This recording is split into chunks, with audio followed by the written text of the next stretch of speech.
गुंडाविरोधी पथकाची धडक कारवाई, देशी पिस्टल व जिवंत काडतुसांसह तरुण जेरबंद। नाशिक शहर गुंडाविरोधी पथकाने धडक कारवाई करत एका तरुणाला अवैध देशी बनावटीचं पिस्टल आणि 2 जिवंत काडतुस बाळगल्याच्या आरोपाखाली अटक केली। होळी आणि रंगपंचमीच्या पार्श्वभूमीवर पोलीस आयुक्त संदीप कर्णिक यांनी अवैध शस्त्र बाळगणाऱ्या इस्मांवर विशेष नजर ठेवण्याचे आदेश दिले होते। गुप्त माहितीच्या आधारे गुंडाविरोधी पथकाने सुंदरनगर देवळाली गाव इथं सापळा रचला। पोलिसांना पाहताच संशयित इसम जय उर्फ मारी वाल्मिक घोरपडे वय वर्ष 21 राहणार सुंदरनगर देवळाली गाव पळून जाण्याचा प्रयत्न करू लागला। मात्र पोलिसांनी वेळीच हस्तक्षेप करत त्याला पकडलं।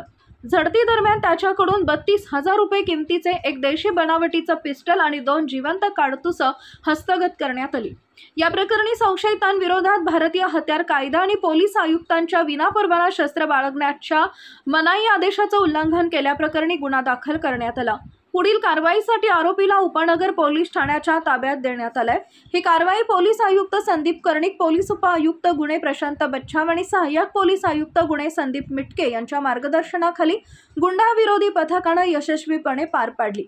पथकात सहाय्यक पोलीस निरीक्षक ज्ञानेश्वर मोहिते, पोलीस उपनिरीक्षक दिलीप सगळे, मलंग गुंजाळ, विजय सूर्यवंशी, सुनील अडके, प्रदीप ठाकरे, गणेश भागवत, अक्षय गांगुर्डे, अशोक आघाव आणि सुनीता कवडे यांचा समावेश होता।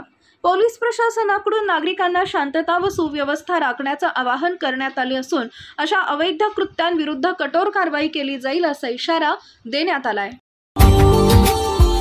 Subscribe now and press the bell icon. Never miss an update.